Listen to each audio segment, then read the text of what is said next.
Faz can say with us as well. أعوذ بالله من الشيطان الرجيم. بسم الله الرحمن الرحيم. بسم الله الرحمن الرحيم. الصلاة والسلام عليك يا رسول الله. الصلاة والسلام عليك يا رسول الله. لا حول ولا قوة إلا بالله. لا حول ولا قوة إلا بالله. أستغفر الله. أستغفر الله. Jazakallah to everyone for coming again. Appreciate your attendance. We'll cover inshallah two chapters today, the two short ones, and they're linked as well. Chapter 18, the 18th and 19th of the spiritual vices that we, out of the 47. So number 18 is obstinately rejecting the truth. Inad al-haq, inad with the ayn in Arabic. And chapter 19 is persisting in falsehood. So they're very similar, they're linked. 18 is rejecting the truth, and 19 is persisting in falsehood. So inshallah we'll do this again as usual, our usual sort of procedure. Definition of the disease, a Quranic verse about the disease, and a hadith, and then possibly a story, and mainly the causes and the cures. So obstinately rejecting the truth, inad al-haq. Definition of rejecting the truth, inad al-haq means to obstinately oppose a religious fact despite acknowledging it to be true. So despite knowing something is true, he'll be opposing. Why would someone oppose something even though they know it's true? Jealousy, arrogance. There's a number of reasons that could happen. A blessed verse. Allah Almighty declares in the glorious Quran, "Alqiya fi jahannam kulla kaffarin anid." There's that word anid. Okay. It will be ordered to the two angels, both of you throw every excessively ungrateful, stubborn person into hell. So anid is stubborn. And what was the title of our chapter today? Inad al-haq.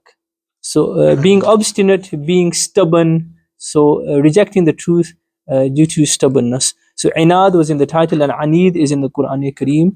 So anid is any stubborn person. Allah Pak will say to the angels, throw every kaffar, every excessively ungrateful person, and every anid, every stubborn person. Kufr has two meanings. Whenever we hear the word kufr, whenever we hear kafir, we think infidel and non-Muslim, don't we? So kufr and kafir mean ungrateful as well. So sometimes kufr just can mean a Muslim who's ungrateful. Okay. So depending on the context. So here it says kafar, which means a big kafir, and the translation is someone who's excessively ungrateful. A blessed hadith, a two-eyed neck in hell, two-eyed neck. Sayyiduna Abu Huraira radiallahu anhu, Sahabi Rasul, he narrated that the most glorious Rasul sallallahu alayhi wasallam declared, on judgment day, a neck will emerge from hell, a neck will emerge from hell. It will have two eyes to see with, two ears to hear with, and a tongue with which it will speak. I have been commanded to punish three types of individuals: rebellious, stubborn people, polytheists, mushrikeen, and drawers, people who make unlawful pictures. People who make unlawful pictures. A warning about obstinately rejecting the truth, obstinately meaning stubbornly rejecting the truth.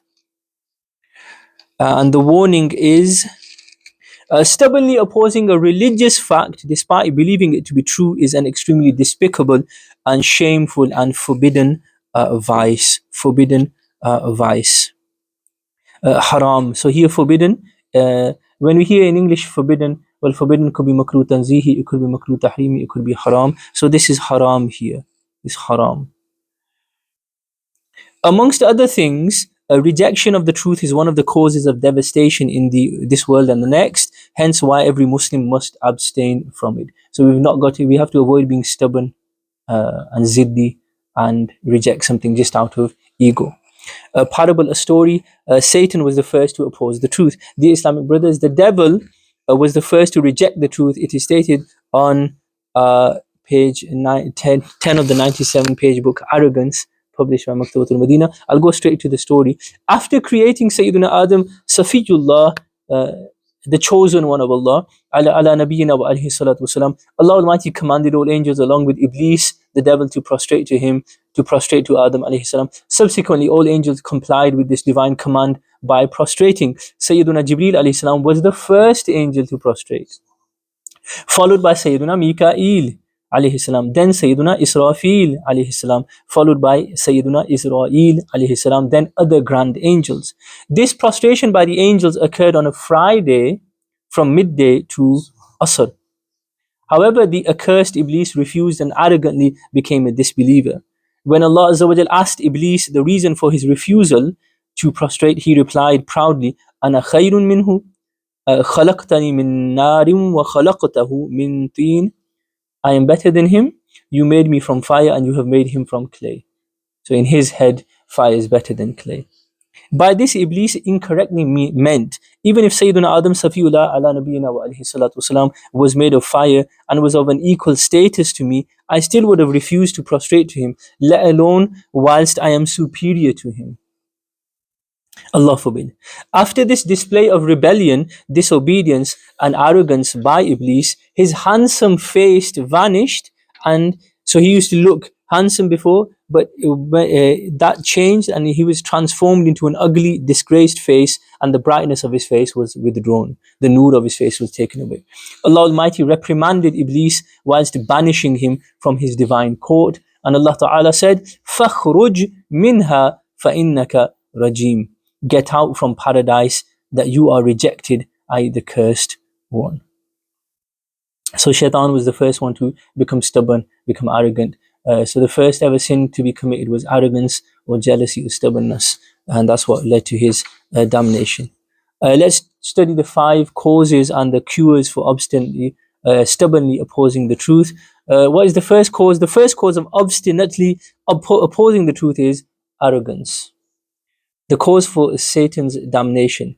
What is the cure for this? The cure for this is that you contemplate about the harms and perils of arrogance.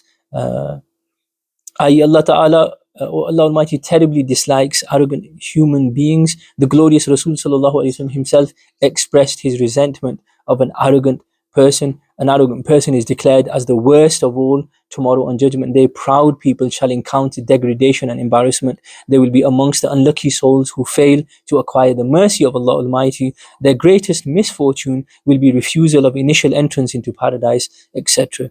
Contemplating about the perils of arrogance, inshallah, will save you from this fatal disease, consequently saving you from the fatal disease of stubborn rejection of the truth, inshallah. And arrogance is one of the topics inside this book that will come later on as well, so we'll study that on its own, that as a disease. And like we've understood previously, that look, we're studying now being stubborn, and what's the one of the causes of being stubborn? Arrogance. So being stubborn is a disease on its own. Arrogance is another disease. So they're all connected. One sin leads to another sin. Arrogance has caused this one.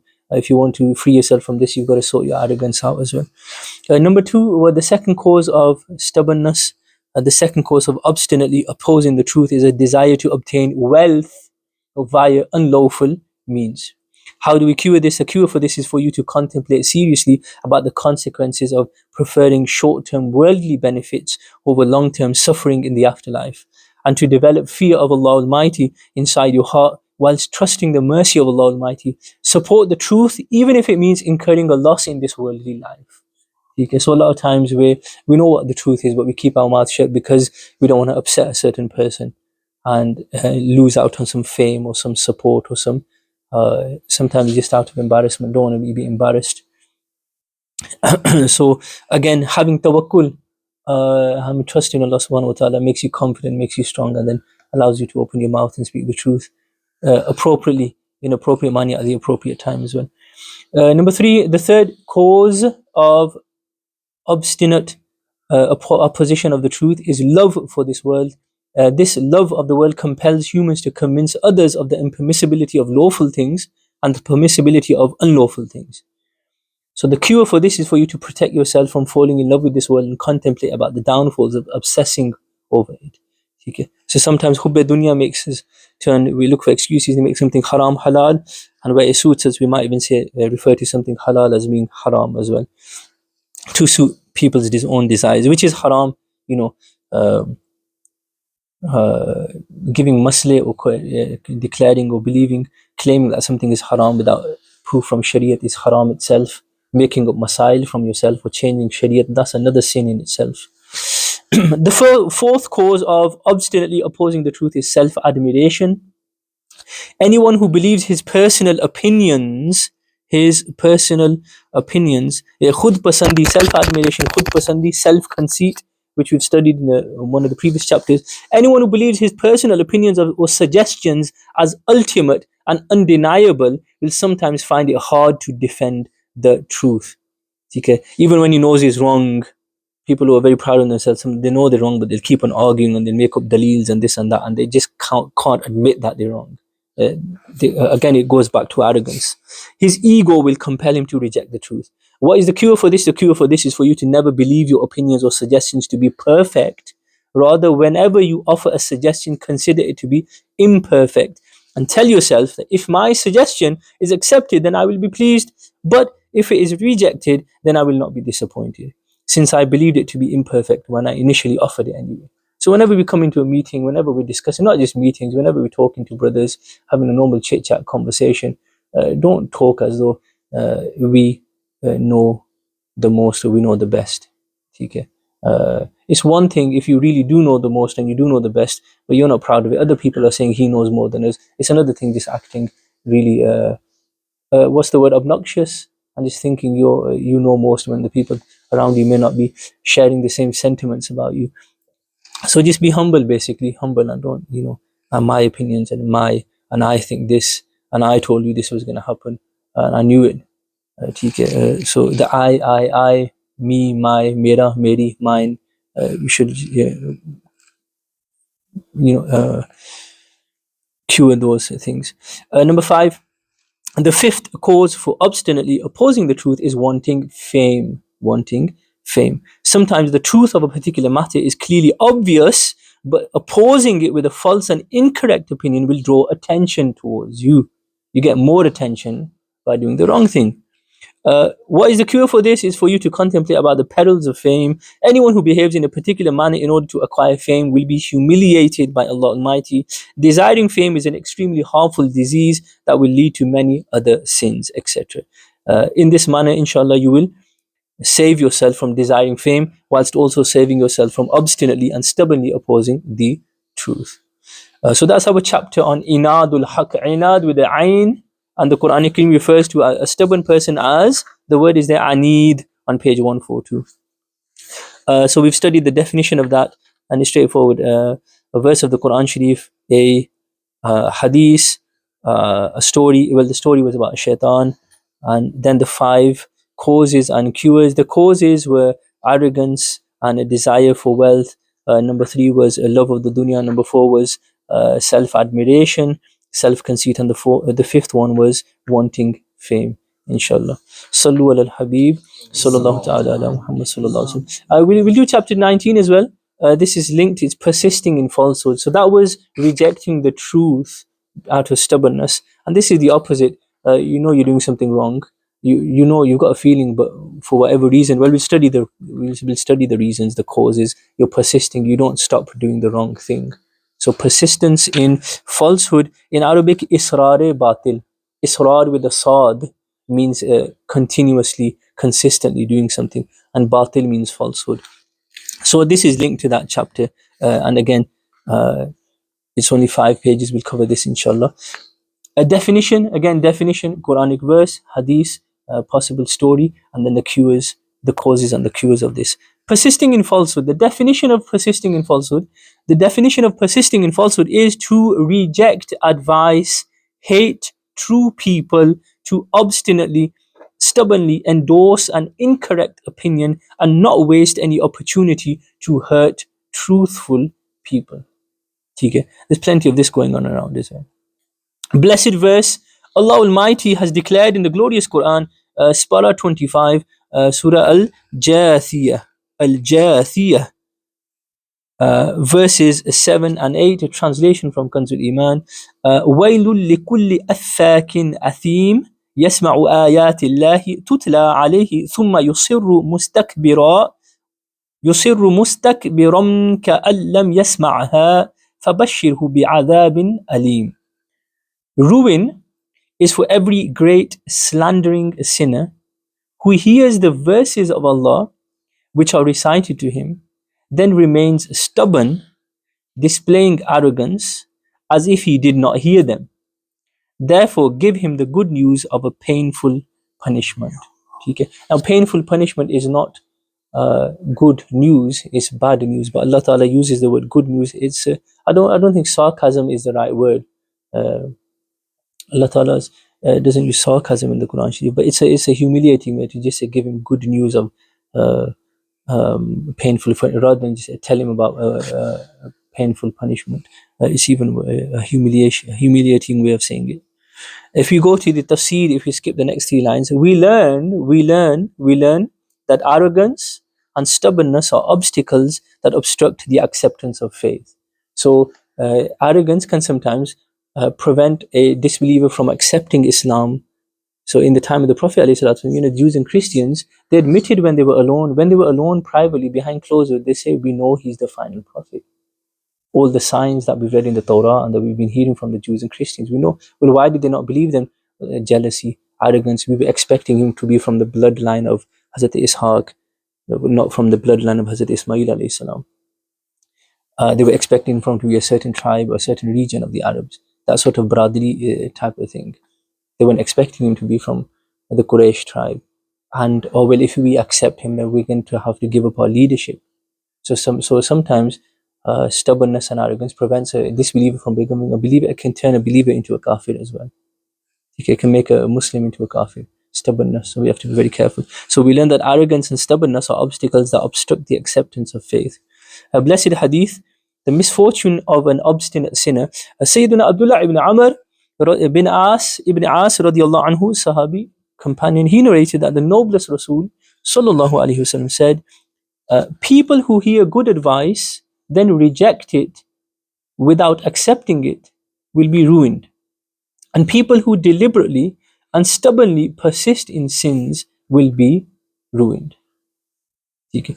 A caution about persisting in falsehood, rejecting advice, hating truthful people, obstinately supporting an incorrect opinion, and not wasting any opportunity to hurt true people are terribly despicable, evil, and unlawful haram personality traits.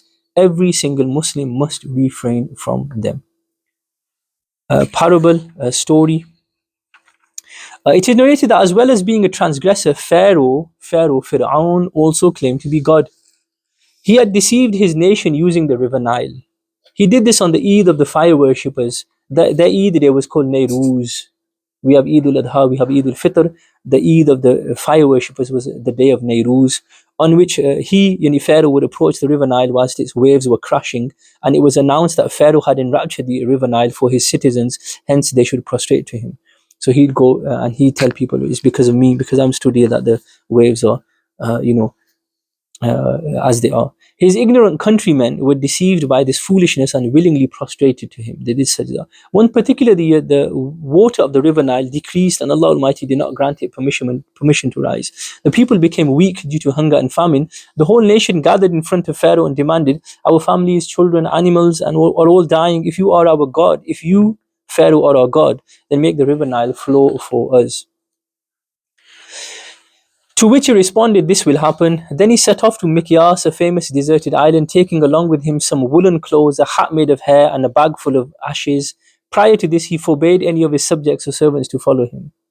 When he reached the island, he removed his royal attire and crown before wearing the woolen clothes and hat made of hair, after which he scattered the ashes on the ground and then began to roll around in them, sobbingly prostrating to Allah Almighty with his face covered in ashes. And he said, O my master and Lord, I know that you are the king of the earth and sky and the Lord of all past and future humans, but I am overcome by misfortune. I exceeded the limits in your disobedience and rebellion. You are my creator and I am your slave. Whatever you have decided about me, you have decided. O Allah Almighty, please do not embarrass and humiliate me in front of my people. You are the most generous of all. As soon as Pharaoh said these words, Allah Almighty ordered the river Nile to flow and to follow Pharaoh wherever he went. When Pharaoh returned to his people, the river Nile was flowing alongside him whilst drops of it were wetting the bottom of his clothes. His followers rejoiced, delightfully striking each other after dipping their sleeves in the water and mud. Since then, Egyptians have celebrated in this manner and refer to that day as the day of Nairuz, the day the river Nile was made to flow. Okay. So it's not Allah Ta'ala accepting Pharaoh's kafir's dua. It's not because Allah Ta'ala loves that person. Making the river flow is a test for the people. Number one, it's a test And there's one riwayat that says that sometimes Allah Ta'ala accepts this the dua of a kafir quicker than He accepts the dua of a Muslim. But that particular hadith says when a kafir, when sometimes a disbeliever prays to Allah Ta'ala and asks him for something, and Allah Ta'ala says, Jibreel, go and give him what he wants, because I don't like hearing his voice. I don't like him talking to me. Just give him what he wants. Basically, shut him up. And sometimes a Muslim prays to Allah Ta'ala. Allah Ta'ala says to Jibreel, even though Allah Ta'ala can give things directly, but He gives them via Jibreel. I said, Jibreel, don't give him what he wants, because I like his voice. I want him to keep on asking. I want him to keep on talking to me. So that hadith, one, it proves that why our du'as are accepted or not accepted, or they might be accepted, but we've been given sawab for them and we've just not been given. Just because you've not been given what you asked for doesn't mean it's not been accepted. It could be that it's been accepted, your du'a, but in the form of sawab. And it also proves that Allah Ta'ala tells Jibreel to fulfill people's needs. So from an Aqidah point of view, Sayyidi Allah Hazrat Imam Ahmad Reza Khan, when we talk about the awliya helping us and the prophets helping us, well, that hadith is one of the dalils that Imam Ahmad Reza Khan gives. Dekhen Jibreel alayhi salam ko Allah Ta'ala hukam deta hai ki jao mere bandon ki hajat puri kar do. Allah Ta'ala commands Jibreel. So Allah Ta'ala uses His prophets and His angels and His awliya to fulfill people's needs. So when we ask the prophets and the saints and the angels for help, and salih jinnat, pious jinns for help, is believing them to be a wasila, not believing them to have some independent power, not believing them to be independently able to help us. No, all the power they have comes from Allah subhanahu wa ta'ala. Okay. When the people who like accusing Muslims of mushriks these days, they quote the verses of the Quran, and they say that, well, the mushriks of the time of the Prophet ﷺ, they used to worship small gods, and they used to say that these are our wasila for the bigger God, and they accuse us of doing the same. We're using the prophets, which is a fabrication, because the mushrikeen, what they used to do, they believed in small gods and the one big God, and they used to worship the small gods, believing that they can intercede for them in the court of the big God. But we don't worship the awliya, we don't worship the anbiya, we don't worship the angels. We ask them for help, believing them to be means and wasilas of help. So there's a big difference. Nabi Karim Sallallahu Alaihi Wasallam said as well, one of the signs of judgment day is that one Muslim will accuse another one of being a mushrik, and he won't be a mushrik. The accuser will be closer to shirk than the accused. That's a jayyid hadith, it's a sound hadith as well. So anyway, that's a different topic, the topic of shirk and aqidah, but an important and interesting one. 7 causes. Finally, let's study the causes and the cures for persistence in falsehood. The first cause of persisting in falsehood is arrogance, because this is what usually causes a person to persist in falsehood.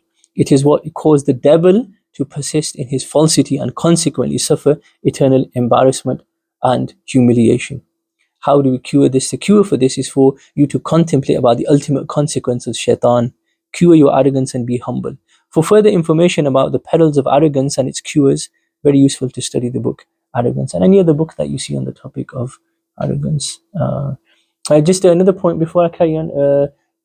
Sayyidi Allah Hazrat Rahmatullah, he says, dua, don't ever not pray to Allah Ta'ala thinking I'm too big a sinner, Allah won't accept my du'as. Allah Ta'ala has even accepted the plea of the devil and Pharaoh. Allah Ta'ala has even accepted the dua of Pharaoh and Shaitan. Pharaoh's, I don't know if it's that what he was referring to, if it was this situation or if there was another thing that maybe Pharaoh asked for. But Allah says, Allah Ta'ala even accepted Pharaoh. He even accepts the dua of a kafir sometimes. And the Shaitan asked for a long life, and Allah Ta'ala said, go, you got it. Okay. So if Allah has accepted their du'as, don't you ever, Muslim, not pray to Allah thinking, well, I've not done enough ibadat and He's not going to listen to me. If He's accept the prayers of the 2 worst creations ever. So don't ever be lazy in dua. That's a piece of advice for all Muslims. Kabhi dua mein susti na ki jaye. Don't ever be lazy in praying, and be confident and pray. Number two, the second cause of persisting in falsehood is hatred and malice. This is what makes people reluctant to accept the truth and refuse to acknowledge their mistakes. The cure for this is for you to contemplate about this particular aspect of the luminous lives of our eminent pious people, rahmahullah. They were not concerned with who is saying it, rather they were more concerned about what he is saying. Also, make attempts to clean your heart from animosity and malice for other Muslims. So if someone speaks the truth, accept it. Don't look at, well, he's younger than me. Accept it. Don't hate someone. A lot of times we don't accept advice just because he's younger. He's 10 years, 20 years younger. Yeah, I've got a degree. He hasn't even got a degree. It's embarrassing if I accept that he's right and I'm wrong. Okay. I've got more experience within the same shop, but he got less experience. If I admit that I'm wrong, well, that's embarrassing. Admitting that a newbie who's new on the job has figured something out which I haven't figured out when I've got 10, 20 years of experience in that same department. So don't look at who's saying, when it comes to advice, don't look at who's talking, look at what is being said. What is being said rather than who's.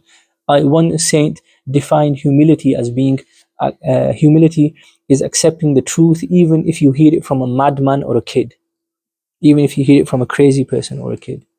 And we've also discussed in the past that, when we talk about arrogance and humility, one of the main the main standards or the main sort of criteria for humility and arrogance is how quickly you accept your mistakes and how quickly you change your opinion. We tend to think that humility is just nodding our head and just meeting someone like cheerfully. It's a lot more than that. It's humility, but it's more than that. How quickly you can accept your mistakes and how quickly you can change an opinion, that is more of the humility, and arrogance revolves more around that. Number three, the third cause of persistence in falsehood is safeguarding personal interests. When a person feels that supporting the truth will threaten my personal interests, but continuing with the wrong choice will benefit me personally, then he will try his utmost best to exert all his strength and abilities to persistently continue with that condemnable deed. The cure for this is for you to prioritize the pleasure of Allah Almighty and support the truth over personal interests. Tell yourself, persisting with the wrong choice might benefit me in the short term, but what will I do if Allah Almighty is displeased with me and consequently He alone Almighty withdraws His mercy along with other blessings from me. Number four, the fourth cause of persisting in falsehood is the desire for fame. Again, fame and popularity keep on coming up, the root of all evil. Some people earn cheap publicity by publicly embarrassing themselves, and because persisting in evil is also an avenue for acquiring cheap fame, hence it is highly appealing. The cure for this is for you to tell yourself, persisting with an incorrect choice might earn me short-term public fame, but people will lose all respect and lose all admiration for me inside their hearts. Is it not better for me to earn the pleasure of my dear Allah Azza wa Jal by admitting my mistake and accepting the truth? Consequently, Allah Ta'ala will grant me prosperity in this world and the next. Number five, the fifth cause of persisting in falsehood is having a habit of agreeing, conforming with everything people say, and flattery. Okay? So agreeing, just nodding our heads to what people say, and flattery, that causes persistence in falsehood as well.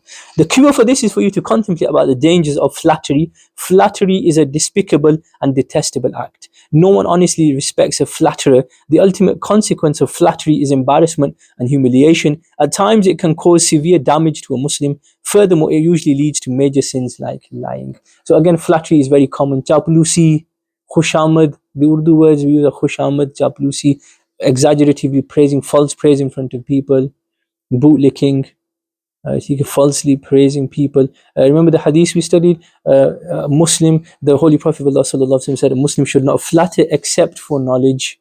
Except for knowledge. That means Ba'am al-Alim or a Wali, a saint, flattering him, behaving in a humble manner in front of them, and with the intention that I will get dini barakat from, dini fairs from that person. Number six, the sixth cause of persisting in falsehood is disobeying Allah Almighty. The cure for this is for you to make obedience to Allah Almighty your highest priority, since in some cases this persistence in falsehood may lead to a loss of faith. Okay, so a Muslim can become a kafir.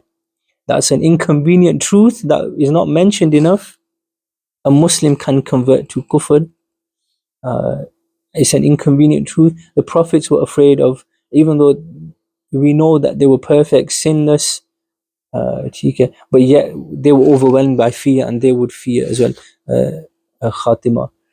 And finally, today's final paragraph and lesson, the seventh cause and the seventh cure for persisting in falsehood stubbornly is obeying your ego, your nafs. At times, a person stubbornly clings on to an incorrect opinion due to his ego, and totally refuses to change his opinion no matter what.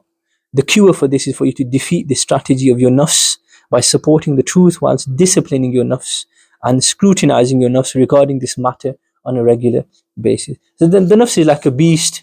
The nafs is a wild beast inside us. It's our job to tame it.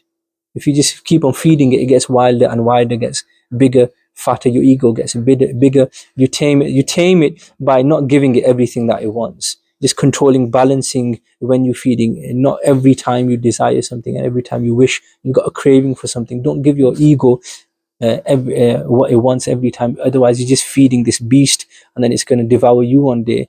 And it's too strong. You're the one who fed it. It's a beast that's a snake that's going to bite you, but you fed the snake yourself.